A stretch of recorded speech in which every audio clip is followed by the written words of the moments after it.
أعتقد الأكبر سبب للتطرف الديني في العراق وفي الشرق الأوسط هو المشاكل الوضع المادية.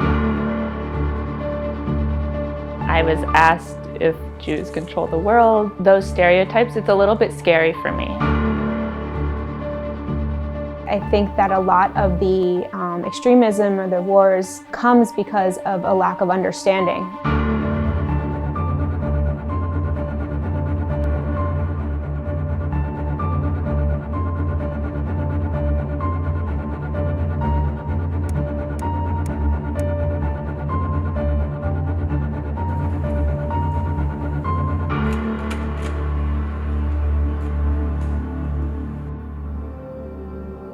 ولدت في الأربيل في العراق.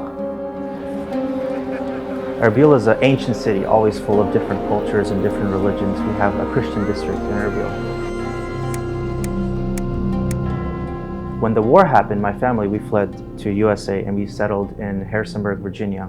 And I remember in middle school and in high school, they would call me terrorist. My mom would come pick me up from school and she was wearing the hijab and they would call her a ninja. It was very disrespectful. I think that when people are practicing different actions that are contributing towards extremism, they're not practicing what the roots of their religion tells them. I joined Abrahamic House because I was interested in getting more involved with interfaith dialogue. Up until a couple of years ago in my life, I was really only involved with the religion through the Christian and the Catholic perspective. I joined the Abrahamic House because I think some of my most joyous moments have been talking with people who are different from me and hearing a little bit about their stories and their lives. And this seemed like the perfect opportunity to do that for a whole year. We have events, 3 events a month, officially open to the whole public. We do Shabbat together sometimes where we have all of our friends over.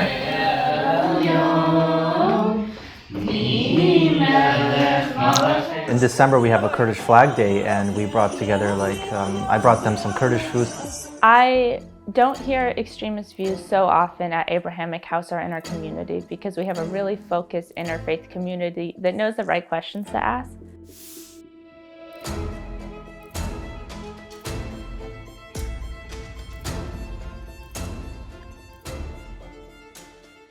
I wish we can have this fellows to stay with us for 10 years, not only for 1 year. The idea that we want to do in the Abrahamic House is to have 50 houses around the United States, and hopefully we will have houses outside of the United States where interfaith is even more important. The Baha'is, for example, in Iran or Yemen, they don't have any rights, and we want to bring this right to them. And by doing interfaith, it's a great solution for that. Before I joined Abrahamic House, I didn't understand the role that Jesus played within Islam. There was just a lot I didn't know. So with my other fellows in the Abrahamic House, I am teaching a lot about the more moderate side of Islam. I believe that it's all about Prophet Muhammad. I didn't understand that there are many different prophets that people that are followers of Islam look up to. And I think living here and talking specifically about sometimes the actual theology of our religions, I realized how really different it is. I have been learning more about different traditions, learning more about the similarities between Islam and Christianity, learning about the challenges, especially in the Middle East.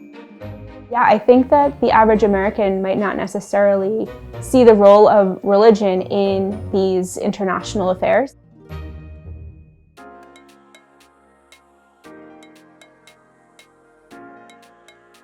Abby is an epidemiologist.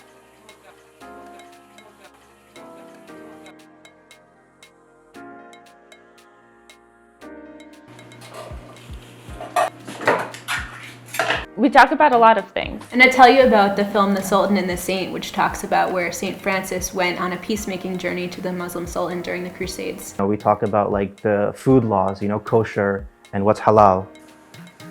And we share chores like cleaning the floors and the dishes and taking out the garbage. We argue about what to serve our guests. I was gonna say we argue about how much food to make. You're preparing the chili, right, Kelly? I'm preparing? Mm-hmm. This is really funny.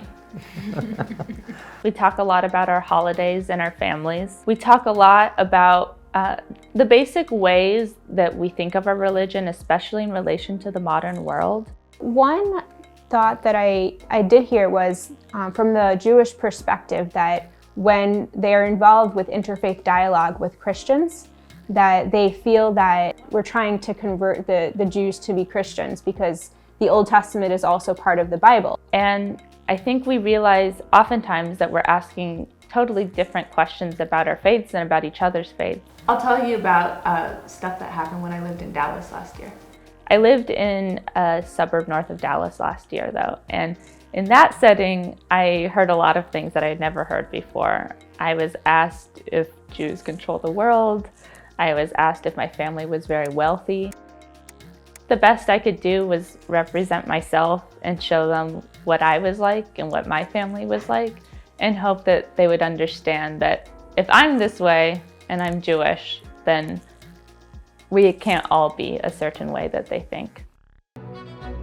When I finish this program, I'm going to try to remember to always be curious about people's lives and backgrounds because it's a key part of who you are. I'm going to remember that all people have human dignity. We don't argue because at the root of it, our religious traditions are all saying the same thing about peacemaking and coexistence. In the end, we all have one planet, so we have to learn how to coexist. Extremism will get us nowhere.